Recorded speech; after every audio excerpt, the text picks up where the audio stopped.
Anyone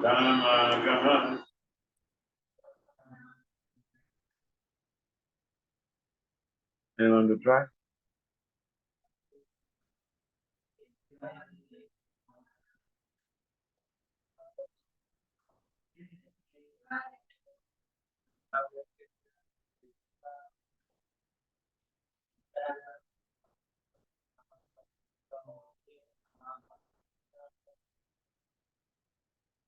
Anyone else? Man? Otherwise, ladies? Nityamni Samanana Yada Hidvaraka Pasam Amrityam Disha Yodana Gamachikam. Anyone else to try? Amen. The great people of the world. Amen. All right, you cannot come on. Yes, scholar. So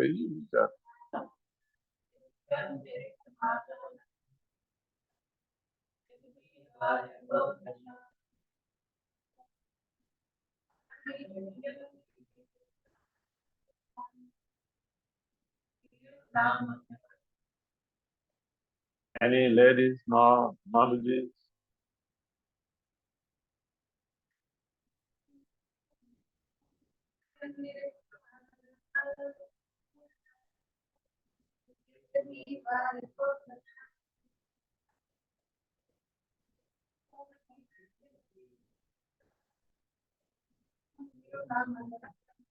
So thank you. See, the participation is important because it's part of the purification. Don't feel reserved and don't feel that I'm very humble. I don't want to. It's like feeling, I'm very humble. I don't want to chant. This is part of the process of glorifying the Supreme Personality of Godhead and His devotion. So, word for word translation, and then translation and purport by Divine Grace, His Companionary, Ila Abajan, the Bhakti Vedanta, Swami Prabhupada, page, Prabhupada, page.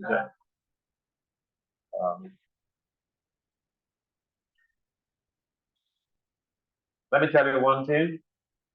I'm like part of your family, so I can tell you some things that normally I wouldn't say anywhere I go to. Suppose you have a meeting with Prime Minister Modi.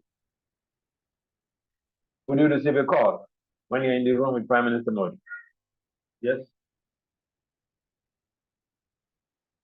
So, similarly, when we are having a meeting with the Supreme Personality of Godhead, this is a conference with the Supreme Personality of Godhead.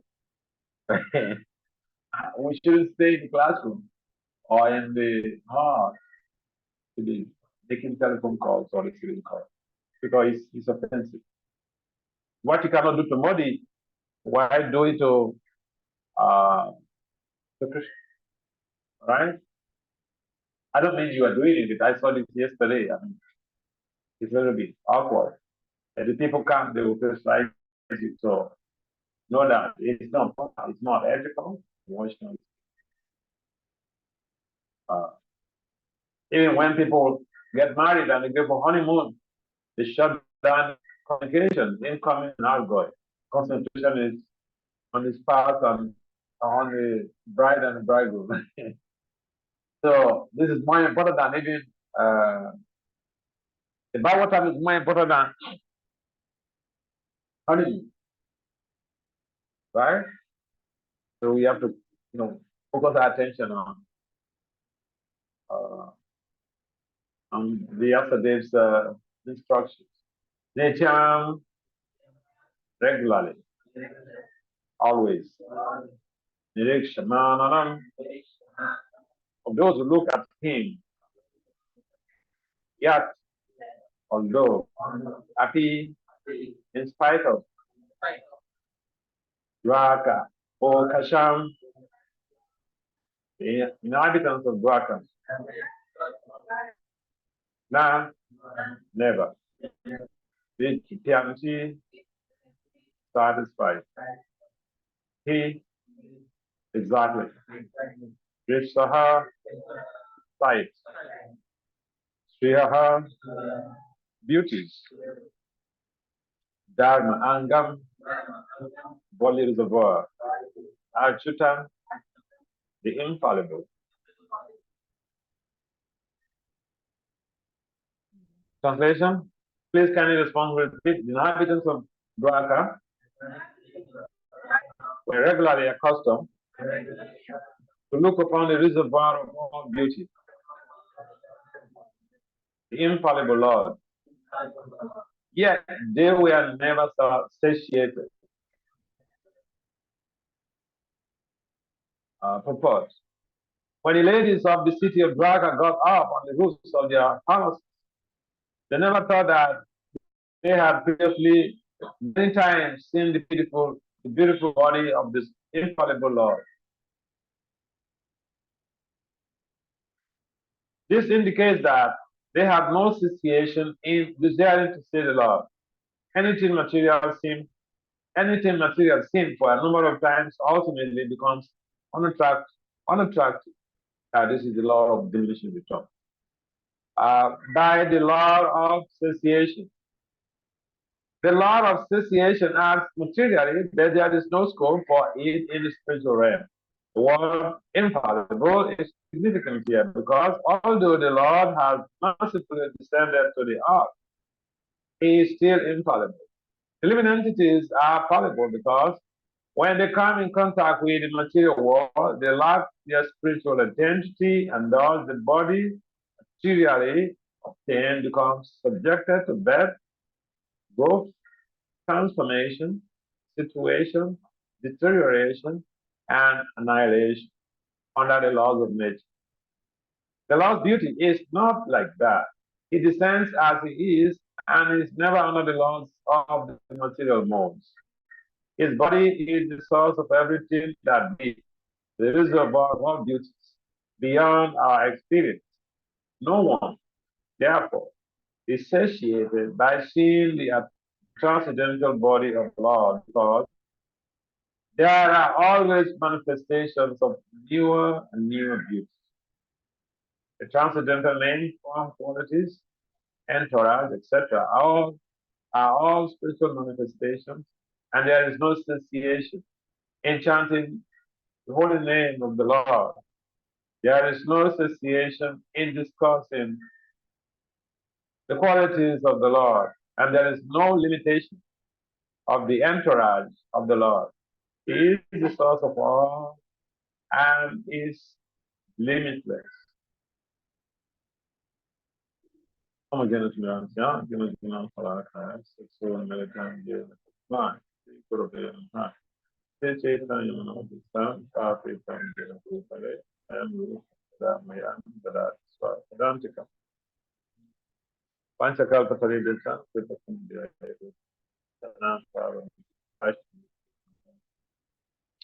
Vande Sri Krishna Chaitanya, Nityananda Sahodita, Buddhaya Puskavantu Chita Chanda Samami.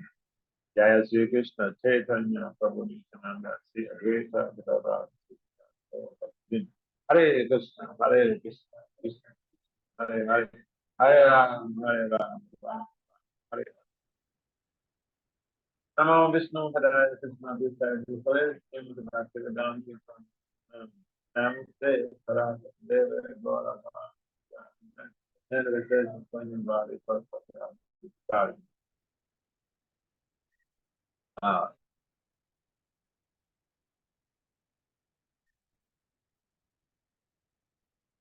Nityam Nirikshmanana Yara Hidvaka Advaka Kashi Nabdi Tripyanti Hidishaha Siyo Damagama Achita.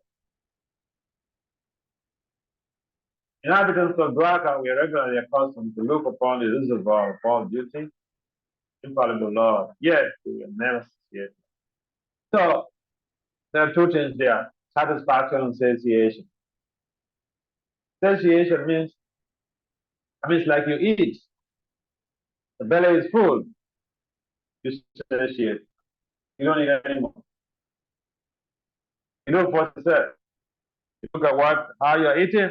If our Papa mentions in one of his purports in Bhagavad Gita, now we should eat half of the stomach food, 1/4 water, the other 1/4 air.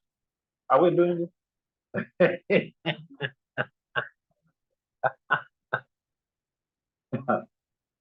Why did he say that? Because if you fill every place with food, the next moment is just to sleep.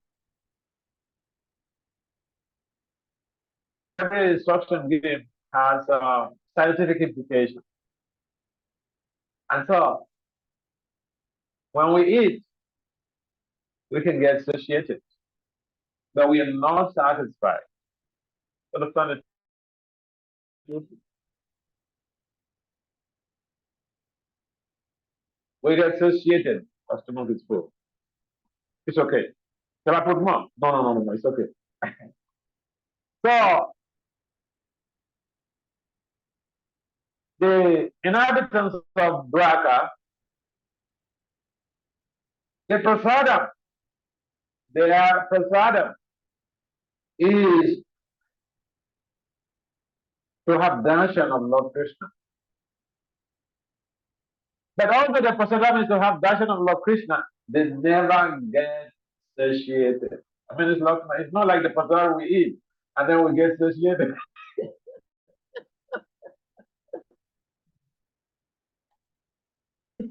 The more they have darshan of Krishna, the more they want to, look at Krishna, the more they want to concentrate, the more they want to get absorbed in thinking of Krishna. So, why is that? Traditionally, if you do something regularly, even the best type of food you can think of, if you do it over and over and over and over again and again, what happens? You get satiated. In fact, you become even disgusted with it. You don't want it again. Is it correct, Prasanta? Yes. So, in the Papa mentioned, this is, material approach to activities. Especially speaking, in fact, even we have from practical experience in our own lives, coming to have darshan of the Lord and coming to the programs, and we should be tired or we should be satiated. It's okay. I've been doing that all these years. No, it's fine. It's okay. But the situation is very often that we never satiated. We want the day we don't even come. Or it takes for itself glorify Krishna chanting. So why don't we get satiated? Why don't we get just it's okay. I mean, I've been chanting all these years and it's okay. No more time. But the more you get purified, more you realize that you can do without Krishna, It's like a drug, an addiction. Krishna consciousness becomes like an addiction. So the drug of verses, they were addicted to Krishna. Their drug was Krishna. They were so much caught up, addicted to Krishna, that they don't get satiated having Krishna's darshan. Krishna prema means when we become fully addicted to Lord Krishna. Addiction is there. What we are addicted to is the variable. Addiction is the constant. The variable this is very this is very common in research. So we have the variable. And then we have the constant. So addiction is there. Addiction is It's a constant. The variable is the object of addiction. Now the drug of they want to see Krishna all the time. For them, if Krishna travels, one moment is like, thousands of years.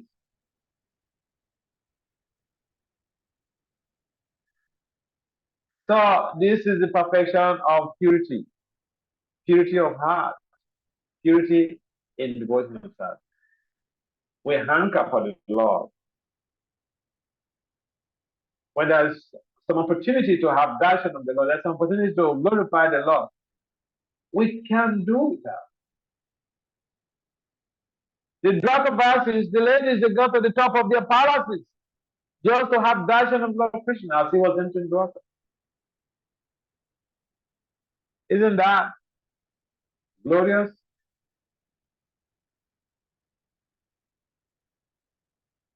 Yes, the men also, they're very much addicted to Krishna by the description he is given. When women want to do something, they can do it 9 times more excellently than men. 8 to 9 times more excellently than men because they have the reserved energy. What do you call it? You have this potential energy. In women, it's like 8 times more, they have more potential, 8 times more potential energy than men. Then why don't you challenge me and say, hey, Maharaj, what did you get this idea? Yes, anyone to challenge that? No, don't accept everything I say. Put up some challenge sometimes, and then, so that I can make some, present the proof of what I'm saying. So, here is the explanation. In the Sarta, and a number of the fanatical men, they like to use that as, a means of trying to subjugate women. They say women are 8 to 9 times more lusty than men. What does that lust mean? Potential energy. Now, when that potential energy is not directed properly, it could create a disaster. I had some research conducted in Pennsylvania one time, and these ladies and their husbands, all of them, they were in IT.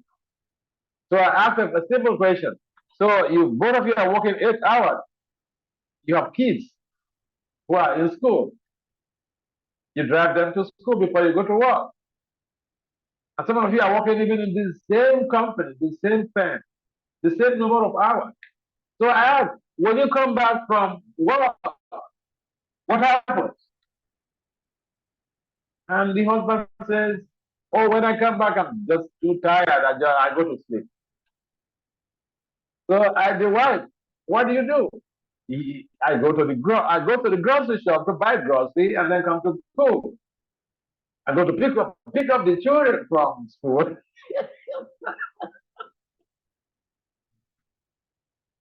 And then I come finish cooking and get the family to come and eat. I go to wake up my husband to come and eat. The same number of hours they work, the man is passed out.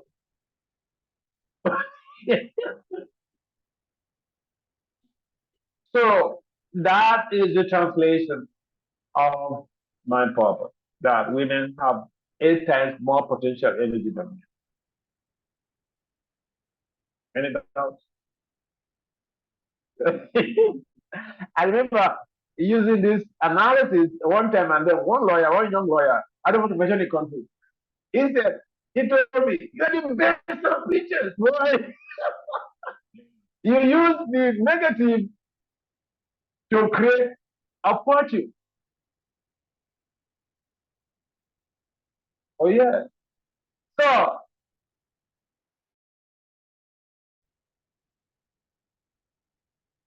we are conditioned. We are not on the stage of the Drakavas who are so much excited to have darshan of the Lord. Sometimes, in most of our temples, there's a regulation. I remember when I was temple president in the temple, there's a regulation. 3 o'clock, they ring the bell. Temple commander goes around to wake everybody else who is not up from bed. 9:30, they ring the bell. Everybody must go to sleep because we are conditioned. The idea is it's a training that will enable us to become gradually addicted to the darshan of the Lord, to the program, to the chanting, to the mangaras. So we need revelations in our life. But the drop of us, they don't need any revelation. They are perfected souls. The revelation is required until we become perfected when we begin to act automatically, spontaneously. So even in our conditional state, we may be we may still be attached to fruitive activities or speculation. But the process of devotion, the process of sadhana, enables us to become gradually purified and we become detached from attachment to fruitive activities, attachment to speculation. The Prabhupada mentioned that a number of times in his purport. Don't speculate. Anya bilas dasya, kama jnana. Giving up fruitive work is part of the requirement in devotional thought. Giving up the worship of other devatas is part of the requirement in devotional culture because that means like you're a housewife. No authentic husband want their wife to have a relationship with another man. Is it? Is it? No, no bona fide husband will want that. So I think that one of the major problems in India is this very concept of, oh, I worship this devata, I worship that devata. Because people are groomed from childhood. The idea that there's a superior or there's a superior being or there are superior beings.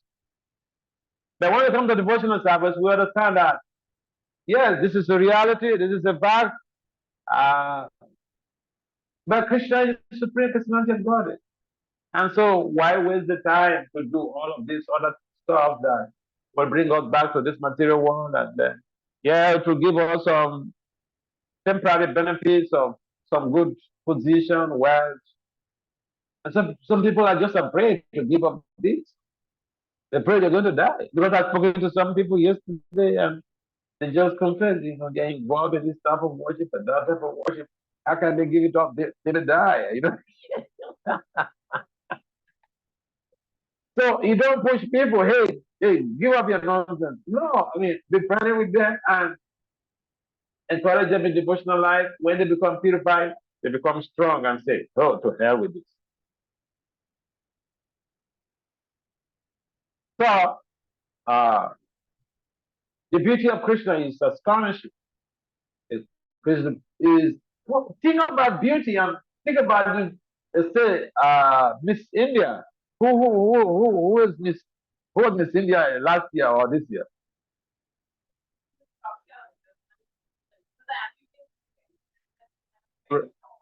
Really? So, yeah, Indian ladies are very beautiful, but if you go to some higher planets, you see that the ladies are exceptionally beautiful.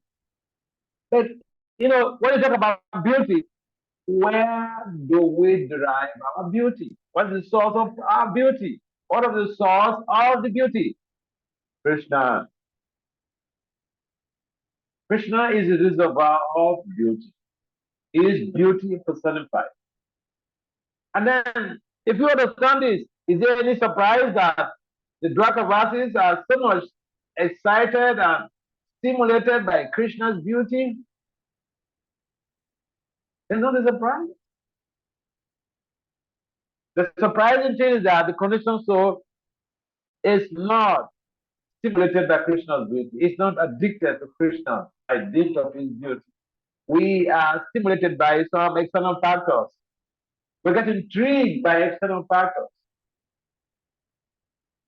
We're excited by external factors. Hey, Why are you putting this? I thought this is only for married women. Everybody puts. Okay, that's good. Huh?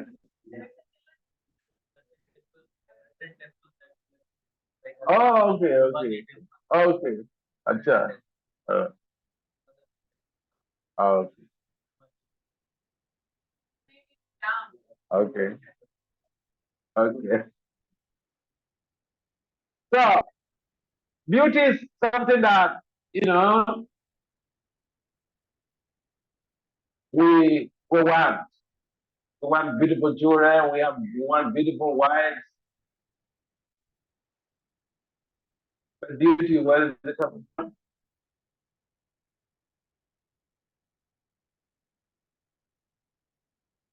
Where is beauty coming from?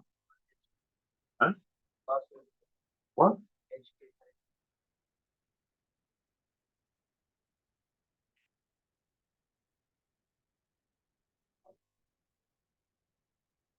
So beauty is coming from Krishna.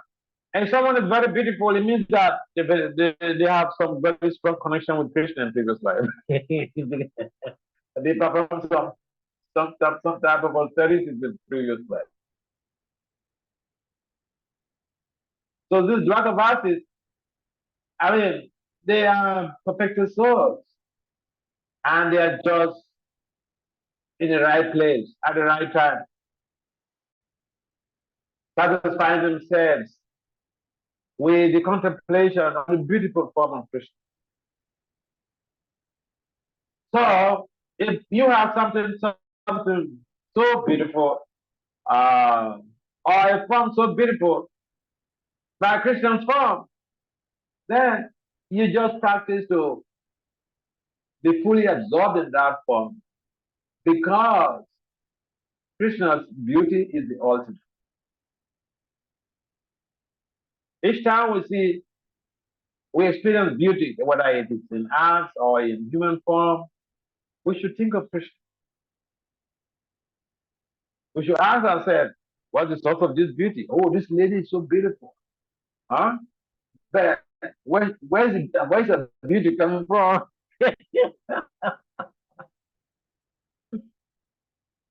So Krishna is the source of all of these uh, qualities. Krishna is also very knowledgeable. He's the source of all knowledge. Krishna has six opulences, and beauty is one of them. So for us, it's not a surprising thing that the Dwakavasis, they are, in America would say, I'm mad about you. Dwakavasis are mad about Krishna. They're going to imagine, they go to the top of their palaces to just have that darshan of Krishna. And so they are not satiated, they don't get fed up, they don't get, okay with, they don't get tears. There's always a space. I use this word. So I'm not beginning more Poseidon and then say no space again. You don't know what associated and food. So the beauty of the darshan of the Lord is that we get purified. We have a vision of other forms of beauty. We don't really become purified. We get rather contaminated or become addicted to that situation, and it could have some adverse effects on our social spiritual development. So having performed spiritual devotional life in many, many lifetimes, Dwakavasis have attained that status, and they are able to have direct face-to-face interaction with Krishna. Face-to-face. This is not, it's not mythology as some people, even people from India, they tend to portray, oh, this is mythology. Dwarka is there. Vrindavan is there, but I'm going to Vrindavan on the 9th. How you say it's, yeah, how you say it's mythology? So Krishna was on this planet. He displayed a lot of pastimes in Vrindavan, Mathura, in Dwarka. Everyone here has been to Vrindavan? I've been to Vrindavan, is okay. Okay. We are worshiping Krishna. It's also good that you know you go to see at some point in time in your life, especially you're an Indian. We came all the way from America. So especially when if you're in India and you're a Vaishnava, a worshipper of Lord Krishna, at some point in time in your life, when you have the resources, when you have the financial resources, you should make it a point of duty to visit, to go for pilgrimage to Vrindavan. It's called pilgrimage, and all religious traditions they have this pilgrimage. Muslims they go to Mecca, the Christians they go to Jerusalem. Those are the sites of where their leaders, spiritual leaders, took birth. So Lord Krishna appeared in Vrindavan, then he appeared in Dwarka, he was transferred to Vrindavan by the will of by the will of providence, by the will of Krishna himself. And then the point is, even when Krishna was on the planet, every young lady who saw Krishna became attracted to him, whether they were married or they were not married. In fact, the gopis of Vrindavan, they were daily worshipping goddess Katyayani, praying to her that Krishna should be their husband. You know, when a girl begins to pray, hey, goddess, this boy should be my husband. It means that he is beauty personified. And the gopis of Vrindavan, they didn't hide their feelings. You know, these days there's a lot of pretext. You know, I like somebody and then I have my feelings so much so that I go to sleep and I'm dying. You see? The Braja gopis, these gopis, although they were young girls, they were just some of them were even married. They were afraid of that Katyayani, that Krishna should be their husband. They were intoxicated. Krishna's opulence. And so, it's mentioned also in this verse that a lot of association are material, but there is no scope for the law of association to operate within the spiritual realm or within devotional culture. We don't get satiated. Rather, we are always being desperate, and we feel that there's a gap. Oh, I need to chant more. I need to go and have darshan. I need to go to this place and go to that place. Even when you went to this place for darshan, you want to. We just came from Panihati, but I'm desiring to go to Panihati again before I leave for Vrindavan.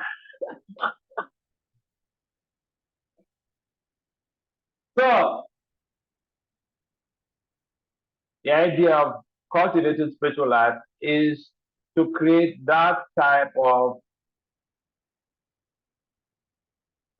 addiction, like the Dwarka addiction for Krishna, addiction for devotional culture. Because if we don't become addicted to Krishna consciousness, we will become addicted to something else anyway.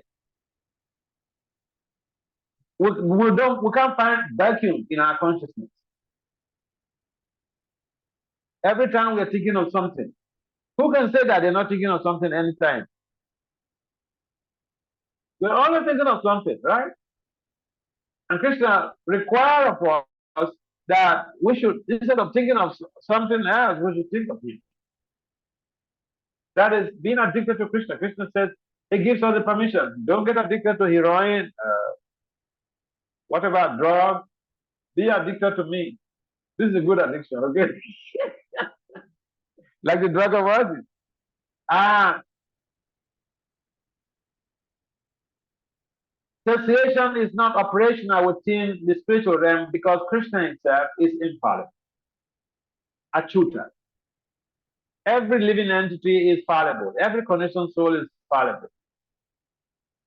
And this is the refusal to identify our fallibilistic status causes so much problem in the world. I repeat, the refusal to identify our fallibilistic status creates so much incoherences in the world, in the families, in the communities, in the global setting, in the nation, everywhere. People think that they are perfect. And so whatever they say is it's okay. They say one thing now, and they change that or change something else. I see this in America a lot within politics. And I get sick of this.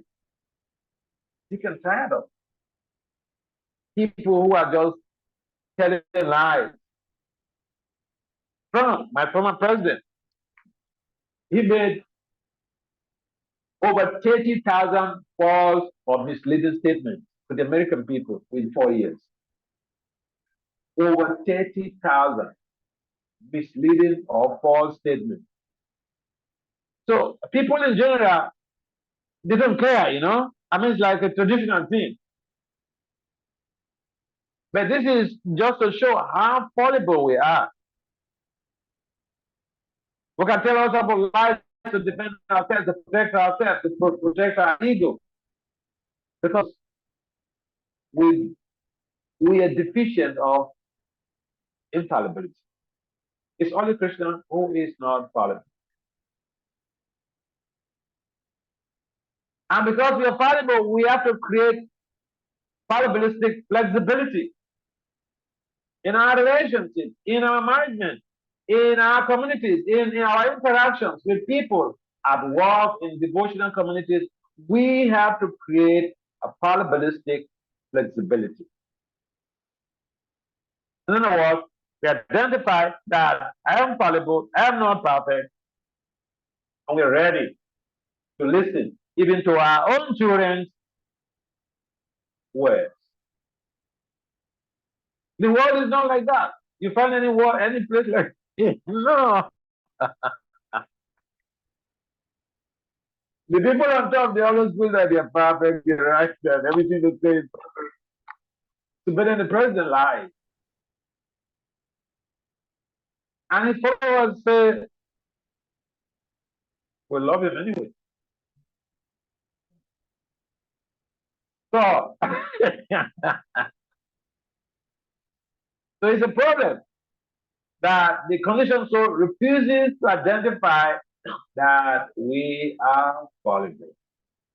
We refuse to create a fallibilistic flexibility in our interactions, in our relationships. And this creates a lot of incoherence.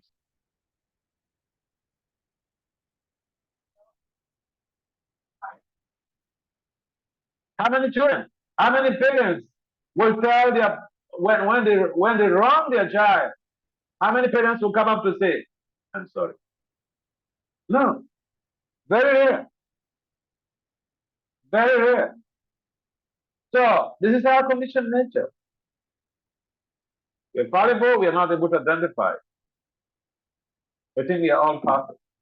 And so this is the what I will refer to as a phenomenological mindset. You know what that means? Huh? Phenomenological mindset, according to me, means actually according to me, because these are accepted technologies in financial crime. So by phenomenological mindset, I mean demoniac nature. Demoniac nature. You can't use that word demoniac, you know, in management science. But it's the same thing. And I give explanation about Irankasipo as an epitome of phenomenological mindset.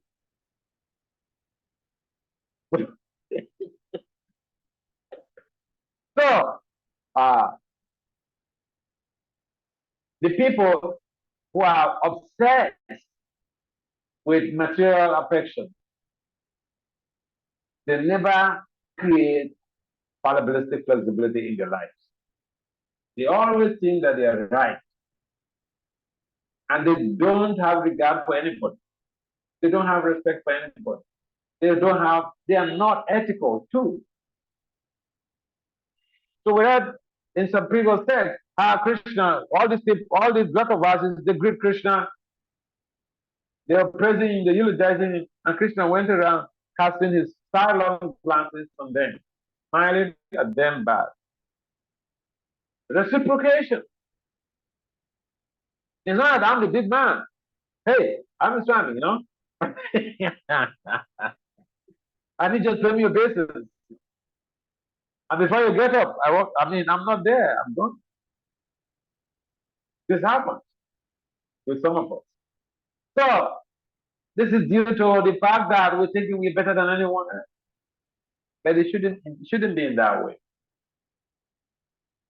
And so the living entities are fallible because when they come in contact with the material world, they lack their spiritual identity. When the jiva enters the material arena, it's impacted by the mode of passion. And so the love for Krishna becomes transmuted into lust for material affection. This is why we are fallible. So it is important that we listen to Krishna's pastimes to purify ourselves.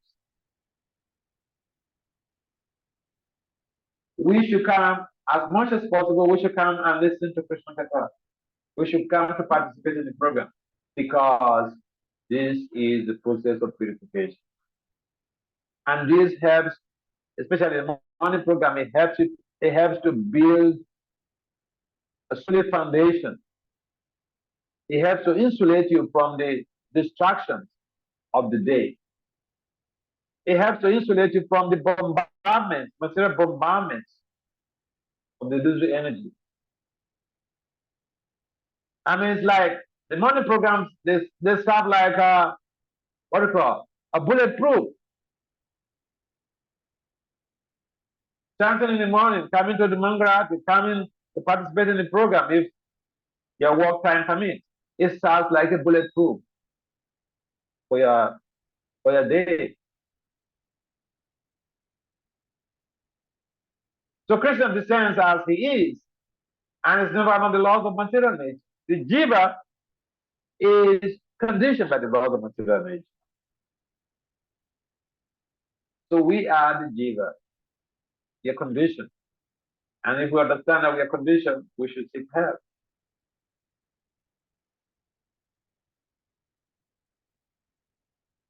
So the Dwaka verses are not conditioned. Therefore, they're not associated by the transcendental form of the Lord. We have to be trained in devotional life to come to the platform that we do not become associated in cultivating bhakti, engaging in devotion, engaging in service, in chanting Krishna's name, in having the darshan of the Lord, in discussing and sharing about Krishna's wonderful qualities and importance. So the Lord's form, his personality, his form, pastimes, and qualities, they're not different from him. Why? Because it's object. So if you understand the beauty of Krishna, how he attracts everyone in this world, somehow or the other, everyone is on his path, then we should consider ourselves to be very lucky and become intensified in our cultivation of Krishna consciousness. And if we're feeling satiated, we should know that God is because of our condition existing. And we should try to overcome it. I mean, it's like someone is not interested in studies. So you're not interested in studies, what is your future? So yeah. What's your future if you're not interested in studies? You want to become a laborer on the road? But study also is not a cheap, it's not an easy job. Sometimes you get bored. But you force yourself. Hey, come on. My mind is deceiving me. My body is deceiving me. Let me go out for it. So similarly, to perform devotional service in our southern state, we have to force ourselves some things because we are not pure enough to become continuously attracted to Krishna, continuously attracted to stand. And so sometimes the mind tells us not to chant, or the mind tells us, we go to the temple every day, let's sleep today.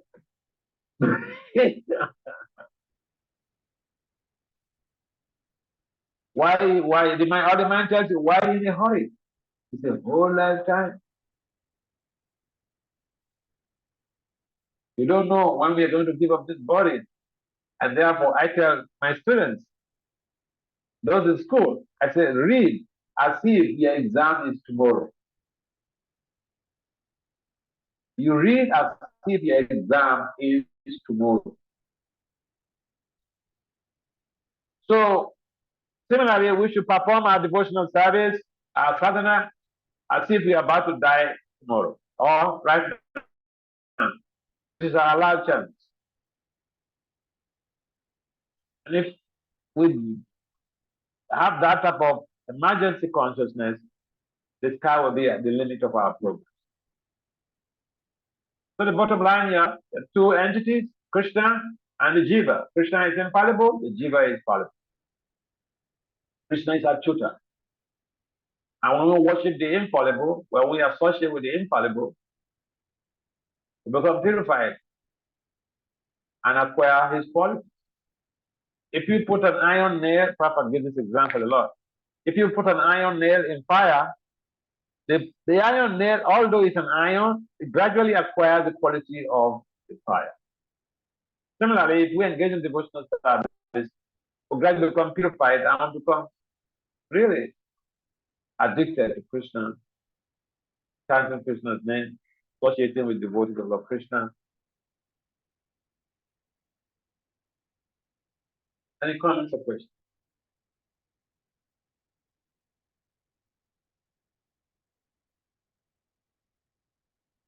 Yes.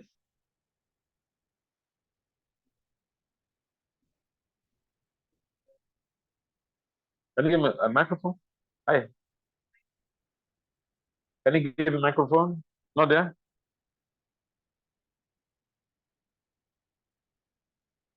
The set is not going to reach there. If it's not going to reach, you can say, it's not going to reach. It's not going to reach. No. Okay.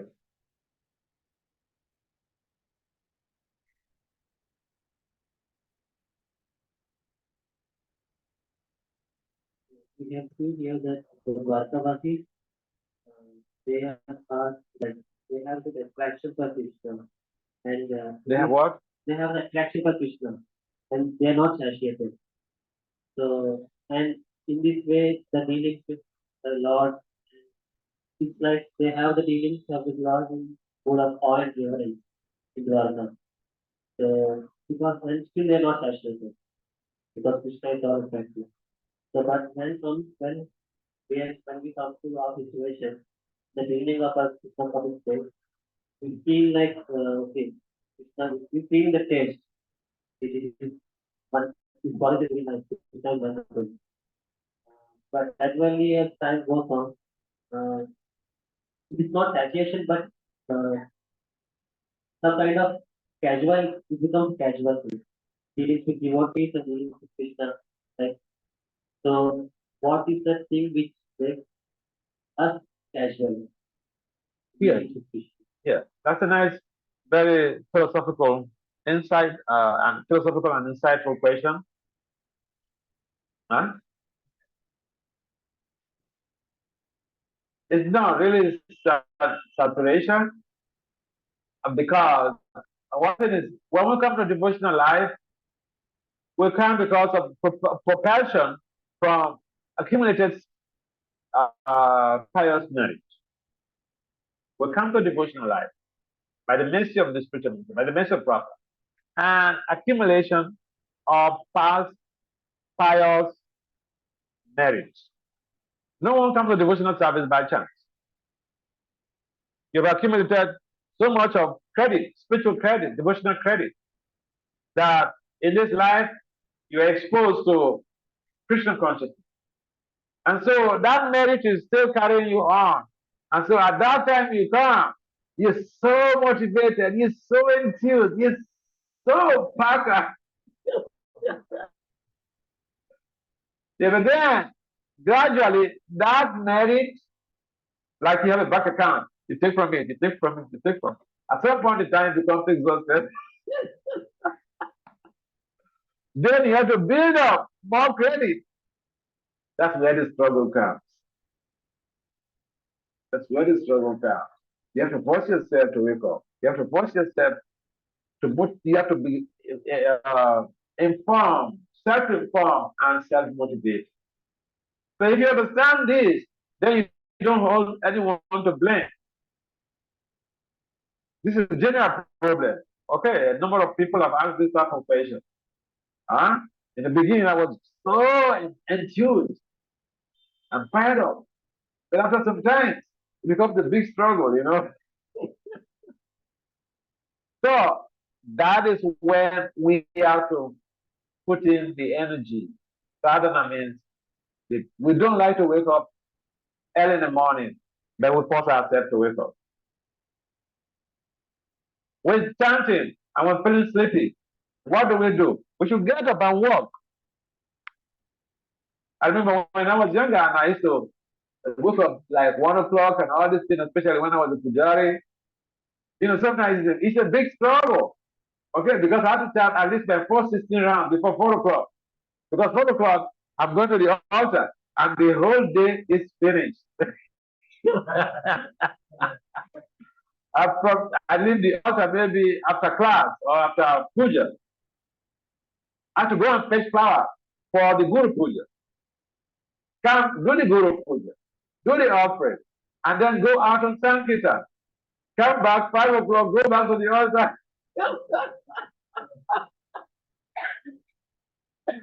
So, if you don't get up early, it's a problem. And so, one of the things that I remember I used to do is that because I wake up too early, I was supposed to sleep at 9 o'clock or 9:30.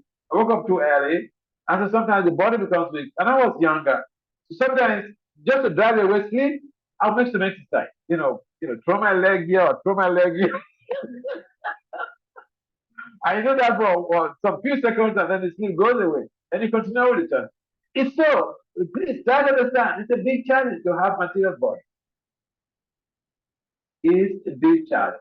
So you're feeling sleepy, do something. Get up and face around. Dance. Your body is weak in the morning.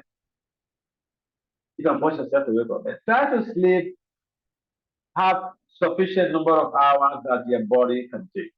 I was speaking to somebody yesterday. One of these ladies who got attracted to divorce to us because of my talk at the Jagannath program. So I asked her what time does she wake up? She said 6 o'clock. I said 6 o'clock is too late. She said she's following doctor's instruction because she's a cancer survivor. So people have different challenges. But we have to adjust ourselves in such a way that we do the sadhana. We should not give in to the pressures of the body, to the pressures of the environment. Because these pressures are bound to be there. And they are just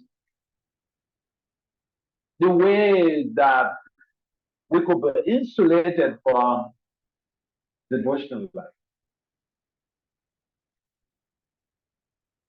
They constitute agencies of resistance to devotional thought. So each time you initiate a change in your life, like taking up devotional life means you have initiated a change. So don't think that, there will not be resistance, agencies of resistance to the change. This is a part of the agencies of resistance to your devotional change initiated. So yeah, enthusiasm is in the beginning, like I mentioned, because of carried over pious merit. And as those merits become depleted, we need to struggle, we need to work very hard on ourselves to create more merit, to sustain us, to carry us along. Does it make sense? Any other comment, question? Yes.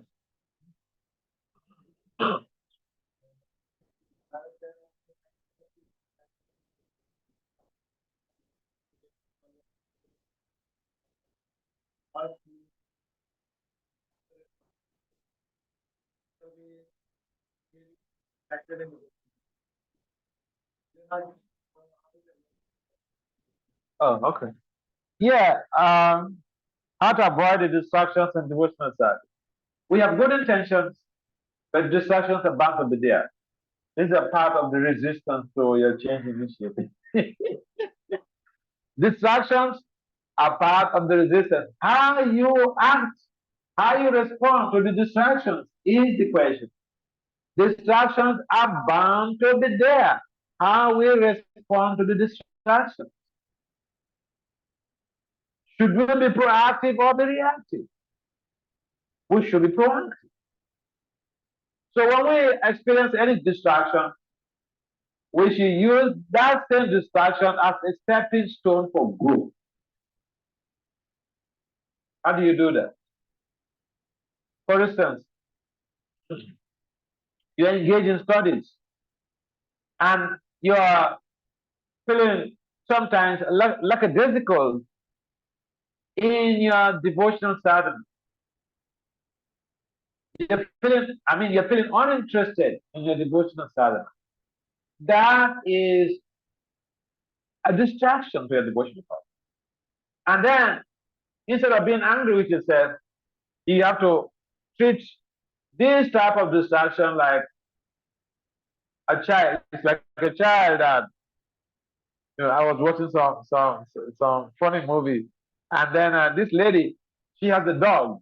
She has a dog, and the dog has some puppies, and so these puppies, the lady wants to take care of the puppies, but the mother of the dog was disturbing, was pushing her away, pushing her.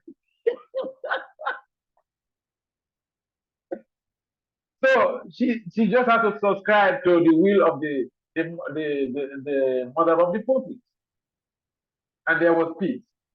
But in our case, we cannot subscribe to the distraction because when you subscribe to the distractions, you will not get peace anyway. It's like a fall down on your standard. And so when we have the distractions, we should figure out ways on how to use the same distraction. For instance, we're feeling lackadaisical or uninterested in cultivating Bhakti. The studies have taken up so much of our energy. And when we examine our situation properly, we'll find that we've not been chanting during the Brahmamutra hours. This is the typical problem with students who are not regulated in terms of when they go to sleep. I spoke with a number of students, even my own students. And in the beginning, it was so difficult to deal with a situation because it's something I have passed through. And it is the habit is there in students that most of the students that they have to stay awake to read till 2 o'clock to 3 o'clock before they go to bed. And people are proud of this. Then they go to bed and they become dysfunctional. They can't do anything. They wake up maybe at 10 or 11 o'clock. So from 3 o'clock, 4, 5, 6, 7, 8, 9, 10, 11, 8 hours of sleep. Now, if you are doing your studies and you have to use 8 hours of your 24 hours for sleep, you're really looking for doom. You're not aspiring to make progress. You're looking for failure. Out of the 24 hours, you use 8 hours for sleep. Now, if you reverse that, say you go to bed at 9 o'clock or 9:30. If you wake up at 3 o'clock or 3:30 and you feel very strong. How many hours? 6 hours. You save 2 hours and you're strong. The person who reads until 3 o'clock and goes to bed, wakes up at 11 o'clock, even the rest of the day, they still feel sluggish. True or false? So this is a simple thing. I remember I went to one country, and one of my young friends who was then schooling, he's an aeronautic engineer now, and he said, "Oh, Maharaj, this is the exam period. I sleep for only 4 hours." I said, "That's very good, but I want to know how you use the rest of your 20 hours." He was shocked because he thought I was just excited that, he told me, he slept only for 4 hours. My interest is how you use productively the 20 hours. Because in most cases, people sleep for 3 hours and then the rest day they are sleeping. I've seen cases, even in our temples, with senior people who wake up very early, they're not regulated. They woke up very early and during Mangalati, they're sleeping. They come to watch the deity, they're sleeping. During the class, they're sleeping. The body needs some rest. What is the best time to rest? If you wake up too early, also you are creating so much of malfunction. You are enhancing, you are facilitating malfunction of the system. It may not affect you now as a young person, but when you're getting older, you have the setback. So yeah, the distractions are bound to be there, just like any other change initiative. So I'm just giving you some ideas or some instances on how to deal with the distraction. And it makes a lot of difference if you have some proper guidance. I mean, when my own spiritual mentor was on the planet, he was personally, he would tell me, read this book, read this book, read this, do this. This is how to appear on TV and address situations. And he gave me, vividly, fundamental instructions on how to preach, on how to read, on practically everything. So our mentor should be in a position, your guru should be in a position to facilitate your positive change. Otherwise, it becomes very challenging in devotional life. If someone is not there to help you, if some mentor is not there to help you, it becomes very challenging. But yeah, distractions are bound to be there, challenges are bound to be there. We should use the challenges as a stepping stone for growth. Any other comments? Does it make some sense? Any other doubts? Raise your doubts. Come on. Let's see. I'm here. You ask any questions you want to ask. Most of you are students, young professionals, and have passed through the same system. So I cannot just wave off, your question that, oh, this is a dumb question. No. It takes a lot of courage and creativity to ask a question. Anyone can answer a question, but anyone cannot ask a question. Because it takes a lot of mental discipline to generate a question. In critical and creative thinking, one of the courses that I did when I was doing my master's, so we were cultured on the process, on the principle of asking questions. So, for instance, you read that's a paragraph of just 5 lines, and you're supposed to generate 25 questions from that paragraph. So it requires a lot of thinking. You have to crack your brain. So, yes, feel free to ask a question and learn to ask questions. Yes.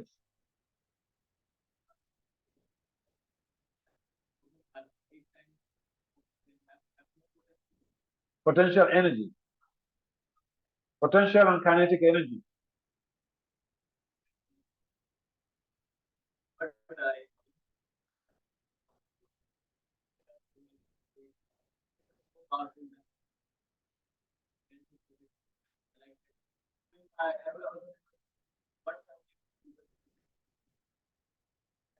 It depends on the metrics.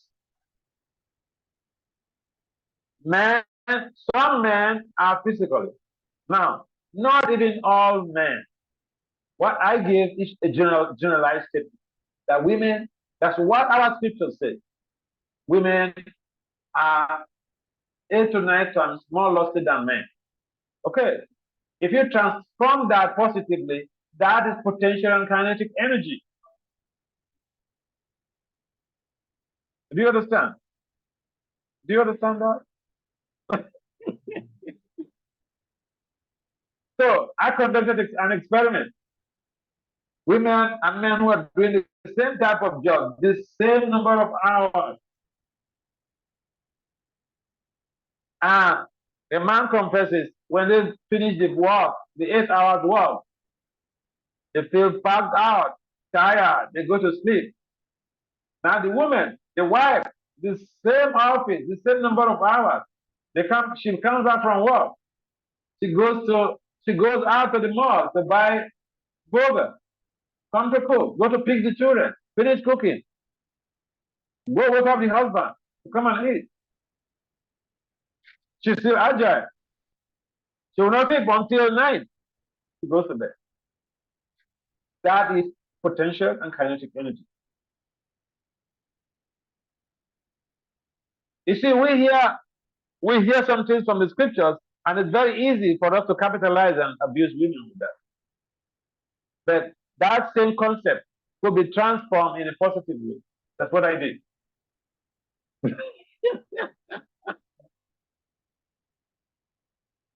I used that to be able to conduct a research to show scientifically how the energy, the kinetic and potential energy in women is utilized. If utilized positively, it creates creativity and high performance.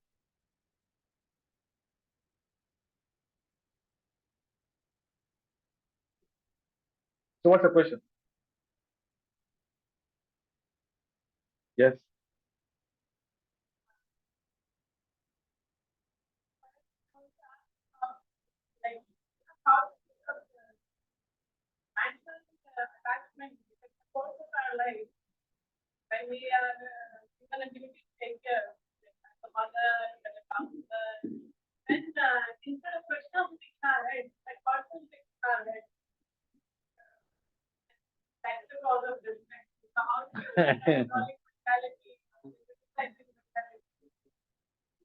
Yeah.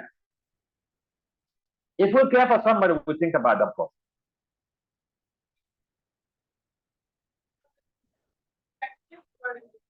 But they are devotees, and you're trying to help them devotionally. So you should have some time to think about them and how to help them. If you see, we are not robots. If you have a child, you have to contemplate on how to take care of the child. Strategize. I do that for my disciples. I strategize. We discuss what is the future. It's not only about chanting Hare Krishna. So I ask my disciples, what do you want to do with your life? Someone comes to approach me, oh, I want you to be my guru. Good. What do you want to do with your life? We'll discuss it. Then I will strategize ways on helping the person. That is called loving care. So yes, you have people whom you are taking care of. Sometimes you should think about how they could be helped. And it requires some simple time to be able to contemplate on that. That is part of your devotional service to Krishna. I mean, it's like you have a child. Papa mentioned that taking care of our children is the first priority of a parent in devotional service. Taking care of our children. So because in the past, some people give birth to kids and they wouldn't care. They just give it to some other person to take care and then all in the name of devotional service. A mother taking care of their child is a bonding process. You don't throw your child off to give to somebody else. And especially in Kali Yoga, things are completely different. That's why our Gurukulas, they become malfunctioning. And there's a lot of abuses. So it's best for us to be practical in terms of our modus operandi and modus vivendi, way of operation and manner of operation. So in devotional service, you are responsible to take care of people. If you don't think about how to help them, then what is going to happen? We are not robots. You just boom, it just acts spontaneously. It has to be some planning that requires thinking. Does it make sense? Yeah.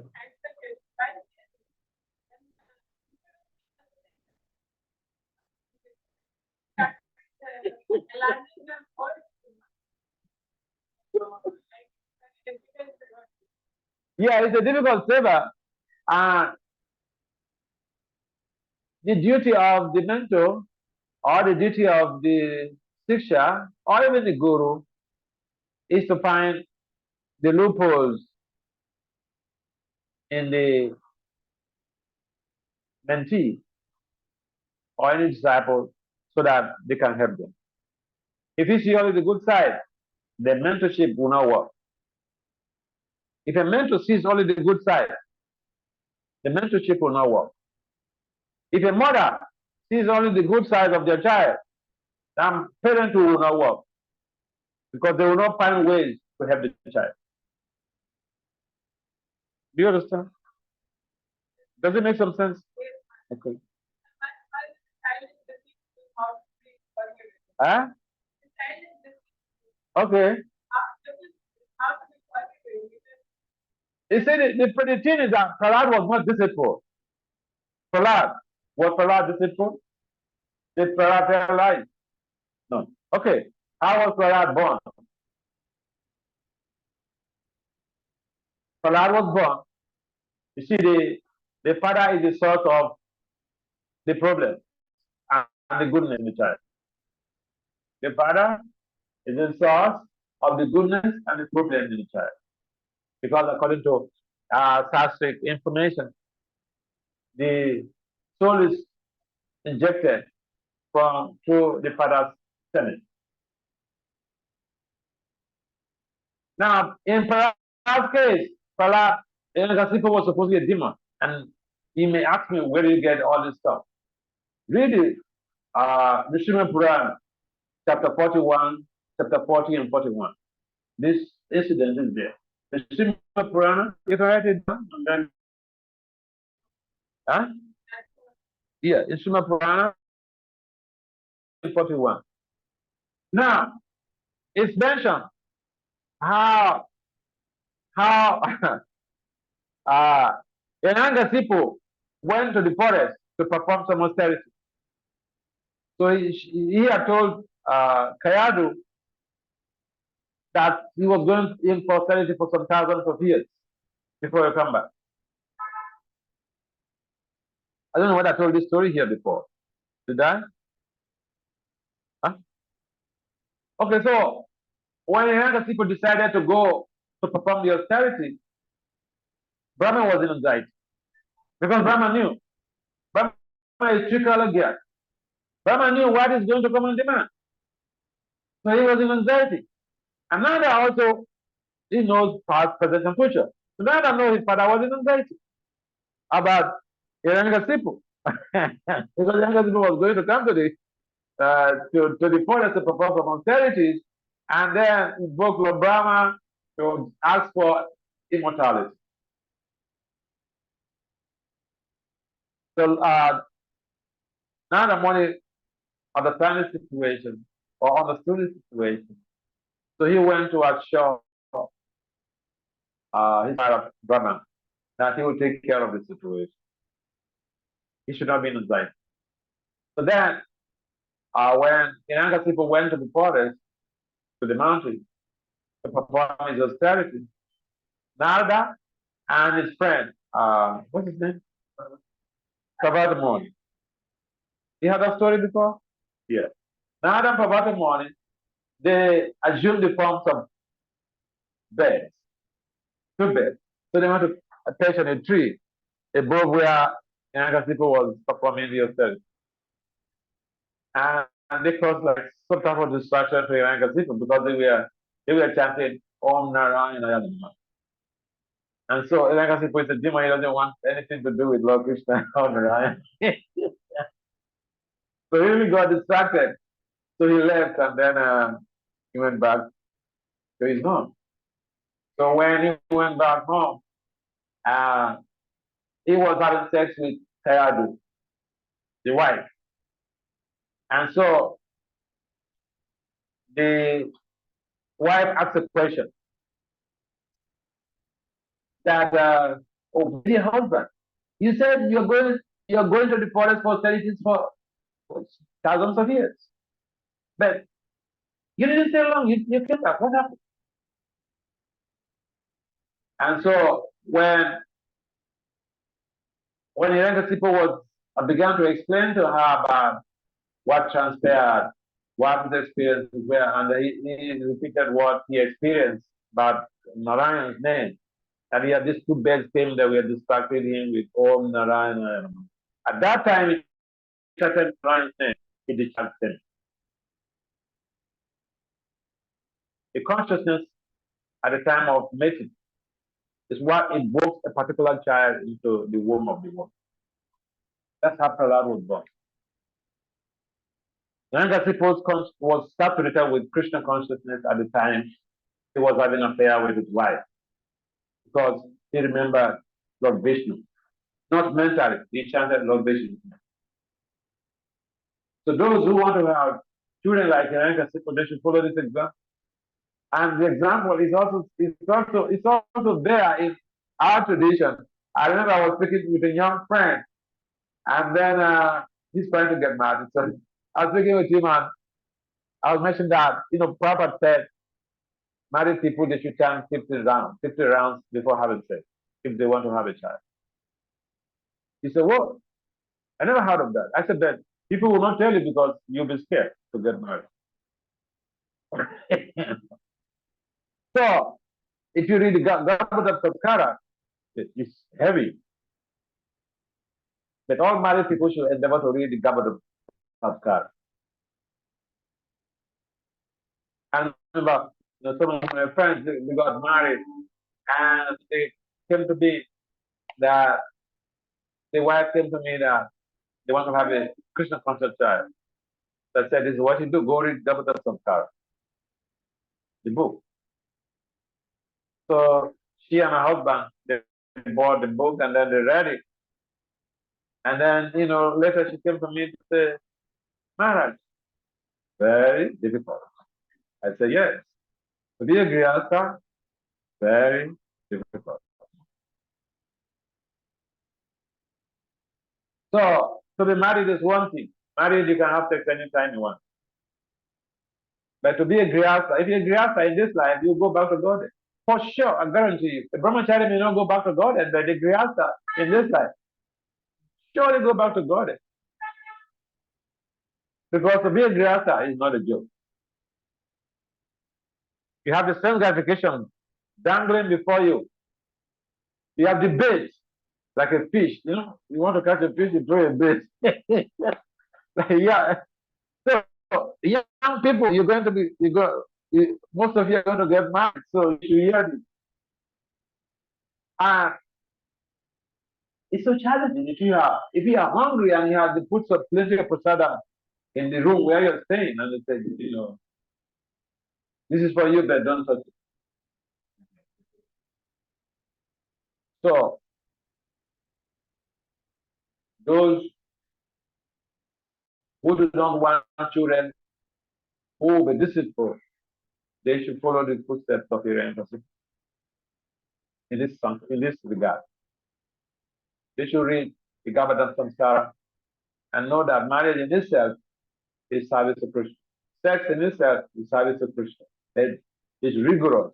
That service heavy. And also recently, two of my aspiring disciples from London, they wanted a child. And I didn't know, I mean, I didn't know they already read Gabbadan Samskara. They came up with all this stuff that, the act has to perform at 5 o'clock. So from 12 o'clock to 5 o'clock, they have to chant 50 rounds. So the husband is a new person to devotional life. So he spoke to me privately and said, what if I'm not able to do the 50 rounds within this time frame? I said, you just have to practice until you do it before you have the sex to invoke the child. So it's a challenge. But the point is that we don't. I've seen people in a movement who blame Krishna on their children. I've been studied, the whole of my life. Look at this child that Krishna gave to me. He's not interested in devotional life. Did they follow the footsteps of the Hiranyakasipu? No. If you follow that, you have a child similar to that character of God, who will be addicted to Krishna, like the Dwakabas. It's a big challenge. So yes, first thing is that we should prepare to have a child who will not be deceitful. Otherwise, deceit is just part of the norm of conditioned life. So if the child deceives us, we should not get angry. We are the creator. We make that child, he comes to deceive us. He inherited or she inherited that character from us. Our genes. We should not kill the child. We should tolerate. Time to teach us about it. A child does something silly. We should first tolerate. And when we are calm, we are peaceful, we overcome that. The first challenge for a parent is when the child does something silly and they implement this instruction of Krishna regarding Samtiksha.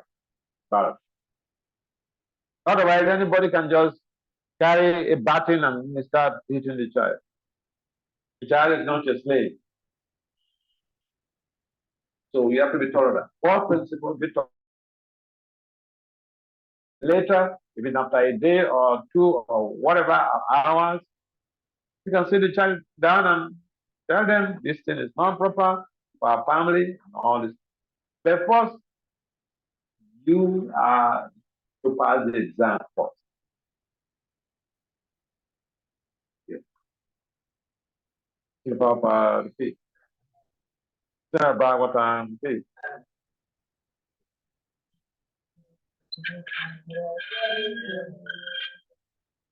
Right.